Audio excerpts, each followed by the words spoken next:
question. Retrieval of CCTV footages. Data. And the data. Yes. Is he required to be present at the time you are retrieving data?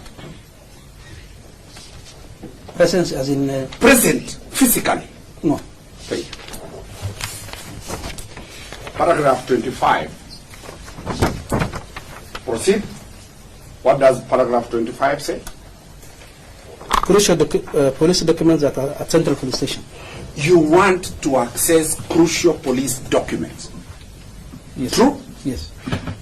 Confirm that the officer, what is the rank of the officer? PC. He's a police constable. Is he in custody of any crucial document? If released, they can interfere. But there's a point I'm No, making. we are going to interference. Just I'm going slowly, my Jibril. Paragraph 25, you are talking of retrieval of police documents. Yes. And we have agreed he's not in custody of police documents. Those documents, yes. Thank you. Paragraph 26. Why do you want to detain him according to paragraph 26? Subject to mobile phones for forensic analysis. Can you confirm that you have his mobile phones? Yes. Will he be required when you are forensically extracting data? Will he be required physically? I'm not an expert to talk on that. I've asked a simple thing. I'm not sure. That's my answer. Ipoa has his phones. Yes. True? Yes. Confirm that it is Ipoa that will forensically extract data from the phone. Not Ipoa, an expert. An expert? Yes. And confirm that that expert is not the respondent. Yes, but I'm not sure whether he will be required during the extraction or not. You've sworn this affidavit. Yes. Show where you have said that he will be required to assist the expert. Is there anywhere? No. Thank you. Let's go to paragraph 27. What is the reason you want to detain him for? Analysis of samples forwarded to the government chemist. You are saying you want to detain him because you are waiting for the results from the government chemist. Now we also want to take samples from him. Read that paragraph. Show me where you are saying that you want samples from him.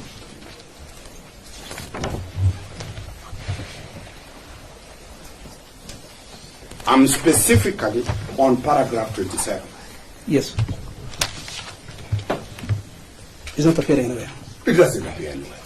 So, confirm that this respondent does not work at the government chemist. He's a policeman. Yes. And he will not be required to assist scientists at the government chemist. He will be required for samples. It is let's go to that sample where you are heading. Show me the paragraph where you want him to extract samples from him. It's not anywhere in my... It's not anywhere. Let's proceed. Paragraph 28. Before 28, which is our conclusion, go to 29.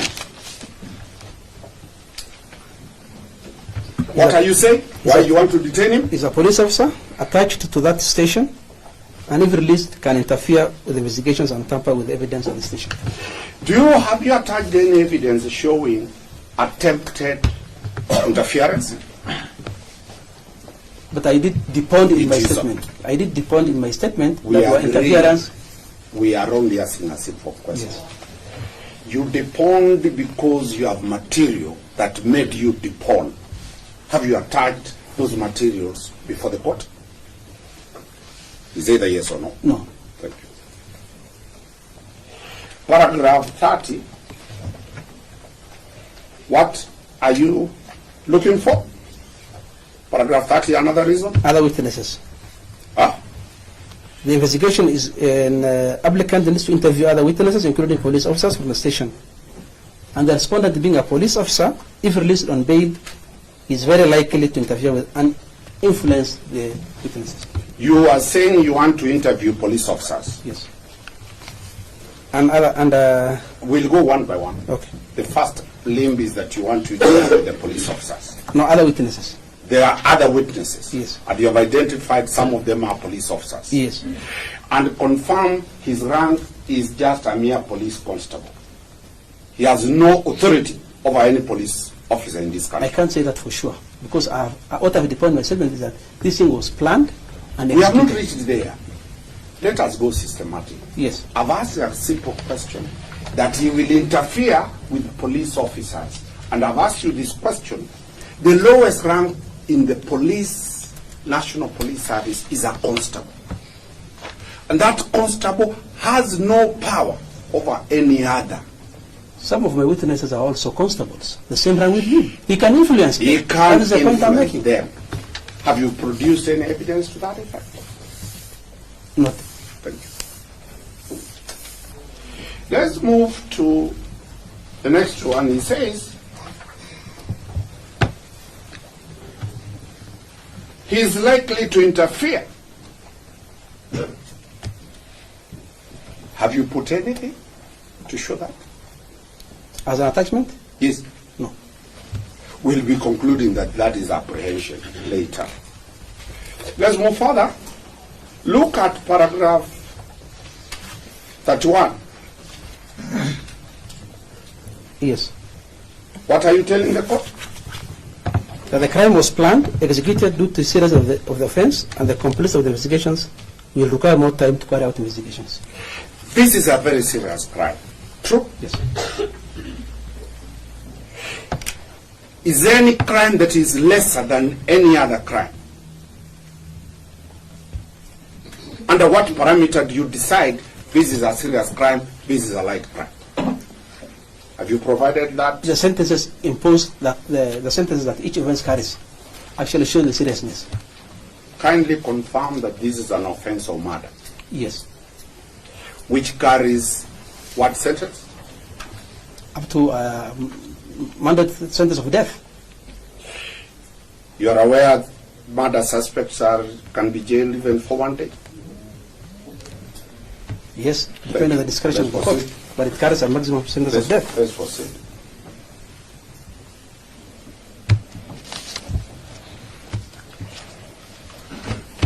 Paragraph 32. What are you telling the court? Key witnesses are police officers wielding police powers who from key persons involved are police officers wielding police powers who have engaged in a web of complex cover-up employing the blue codes of silence, and will require time to unravel the complex web through conduct of investigations. And if released on bail, the respondent is likely to interfere with the investigations. You have said the police, the National Police Service, roughly has how many police officers? I'm not sure. Roughly. 100,000? The whole nation. I'm not sure. There are more than 100,000. And you confirm that they have a blue code of silence. Read that. I'm talking specifically about this case. I've said, Yes. look at that statement. Key persons, you know, the word... Just a minute. Yes. Because some words are serious. Yes. You confirm that the police have a blue code of silence. I'm talking about specifically on this matter. Key police I mean, involved. That's I mean, what I'm talking about. I mean, I'm not saying the entire national I'm police. asking. Yes. Because this is an affirmation. Yes. And it's a very serious affirmation. Yes. When the whole National Police Service is being said that they have a blue code. Counsel, of please silence. do not mislead the court. There is no I'll way ask you a in my simple amendment question. we have indicated the whole National Police Service. Where is that document, that code? The blue code. Have you attached it? A code is like this criminal procedure code that exists. And that is why I'm asking a very hard question to you. You have alleged that there is a blue code of silence. Yes. And you have put that it is an organized offense, according to that paragraph, and all police officers have agreed to be quiet. You are misleading the court. Explain. You explain. No, it's not. I might be wrong. Yeah, you are actually wrong, because that's not what my friend says. Yes, please. Allow me to interject. I think counsel needs to focus on the paragraph in Yes. question. He has repeatedly asked the question and it has been answered. Now he is attempting to one side, or rather to lead the witness in the manner in which he wants the witness to respond. Let him attack the paragraph specifically. The witness, the officer has stated clearly that he's specifically dealing with this case. If counsel knows of any other code, then he can do that in his submissions. But the witness has stated it specific to this particular issue. So let him avoid putting words in the... I'm very specific to this case. I'm not talking of any other traffic offenses or sexual offenses. In this case, it is evidence that the National Police Service has taken an oath called the Blue Code of Silence. No. Still reiterating No. objection. He has not stated anywhere. Yes. He has not referred to the National Police Service. Let's be clear, that is a serious assertion. Your Honor, the paragraph starts in paragraph 32 that moreover, because key persons involved are police officers, wielding police powers, who from preliminary investigations have engaged in a web of complex cover-up, employing the Blue Code of Silence. He has started by saying it's a multiplicity of police officers wielding power, and that they are using the Blue Code of Silence. And that's what I'm putting him to task. Does he have evidence that from the Inspector General downwards, by rank and by name, anybody is doing that Blue Code of Silence? Simple. I think he has answered the question, but But if it was not answered, it was to you. Maybe you can frame it in a different way. I'll come back. I'll come back. Let's go to paragraph 33. Yes, Your Honor. What are you saying in paragraph 33? The matter has elicited considerable public anger and outrage, as made apparent by demonstrations held over the matter. Therefore, the safety and security of the respondent may be imperiled if he is released on bail. Read paragraph 34. The court can take judicial notice of the fact that this matter is of great public interest. There is an outcry from Kenyans from all walks of life, including the Senate, the National Assembly, and even the President of the Republic. So, this matter has been discussed in the Senate, true? Yes. This matter has been discussed in the National Assembly. Yes. The President of the Republic of Kenya has also talked about this matter. Yes. Go to paragraph 3.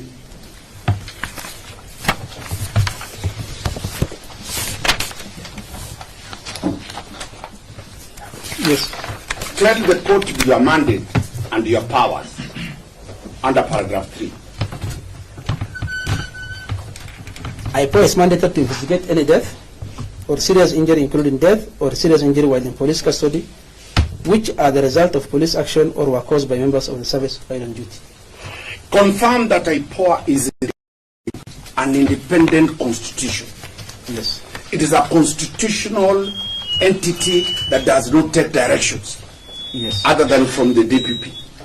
We don't take direction from DPP.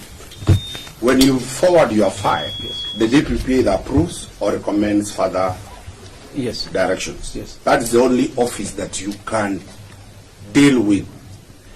Is it your evidence that you are not acting out of your mandate, but you are acting out of the discussion in Parliament, Senate, and the comment by His Excellency the President? We are acting as per our mandate in section 6, 7, and 25. Is that paragraph supposed to be there? That's what I'm asking. Does it add any value? What we wanted is the court to take judicial notice of what is happening in this matter. Well, almost the last paragraph. Paragraph 36. Yes, Your Honor. What does it say? He was arrested on 12th of June 2025 and placed in custody at Capitol Hill Police Station, and he has been brought to court in accordance with the provision of Article 49(1)(f) of the Constitution. When was he arrested? Yesterday. Finally, did he attempt to run away at the time of arrest? No. Where exactly was he arrested? At ACK Annex Gardens entrance. Which is the headquarters offices of where? Ipoa. Was he brought under handcuffs or he walked himself there? Allow me to explain this. Yes, that's it. The previous day when he came to record his statement, Yes. we were supposed to detain him actually, but because of the counsel that accompanied him, requested that we allow them, they go and he comes back to this response the following day. So we agreed on a time at 8 a.m., which he never honored. So by the time he got a wind that Ipoa have now started want to arrest him, so he brought himself without being arrested. There anywhere in your averment saying that what you agreed was not complied? I'm under oath, and I've stated the truth to the court. Is there anything showing what time you required it? He was present with his advocate, can confirm. And you confirm that he came himself He was with an old man, with the a relative, I think. a relative, and you locked him. We arrested him because he got Yeah, a wind. that's what I'm saying. Yes. He got a, he brought himself because he got a wind that we want to arrest him. You want the court to believe that Ipoa's information, people can leak that information. The same was That's stated. scaring to Kenyans. No, no, if no. somebody can No, know no, no, what don't- Ipoa don't listen to intends the court. No, no. We publicly stated in the parliament that 3 arrests will be made. to give the names. I don't remember. I don't recall. It was the chairman who was making the statement. I don't recall whether he gave the names. Probably the document that he gave had the names. Do you have a problem for the respondent to be released on bail? Yes, I do. I'm officially going to make an application for him to be released on bail. Why will you oppose bail? Based on what I've stated in my affidavit. I have taken you slowly of why you need him, and you have not proved any reason of him being with you physically. That is your interpretation of my. That is your interpretation of my answers. Well, we can now submit over. We are through with it, unless the state wants to re-examine their witness. Nothing, yeah.